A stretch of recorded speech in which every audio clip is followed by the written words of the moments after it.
नासरिन टंडोलियार वेझो 7 वारनि जी मां मुबैना तौर ज़हरीली दवा पी आपघात करे छॾियो आहे। वधीक तफ़सील ॿुधण लाइ असां सां टेलीफोन लाइन ते मौजूद आहे मेहरान टीवी टंडोलियार जो डिस्ट्रिक्ट रिपोर्टर नसीर मोहम्मद शाह। जी नसीर शाह, कहिड़ा तफ़सील आहिनि?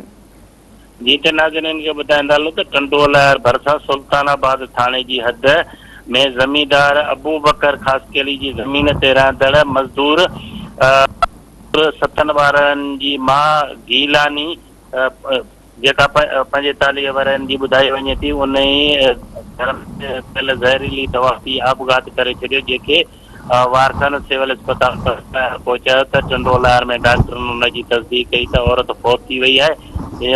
औरत पहुती वई है, उन खां पोइ वारसानो उनजो लाश खणाए शहदादपुर जे तरफ़ उन जा रहंदड़ माइटनि उन तरफ़ खणाए वियल ऐं ज़रिए वटां मालूम थियो आहे त औरत जो लाश जी असम कोन करायो वियो आहे ऐं औरत जे मुड़ुस शामो जो चवणु आहे त औरत जो जेको आहे सो दिमाग़ी तवाज़ुन दुरुस्त न हो, दुरुस्त न हुअण जे करे हिन जेको आहे ज़हरीली दवा पी आपघात करे छॾियो आहे।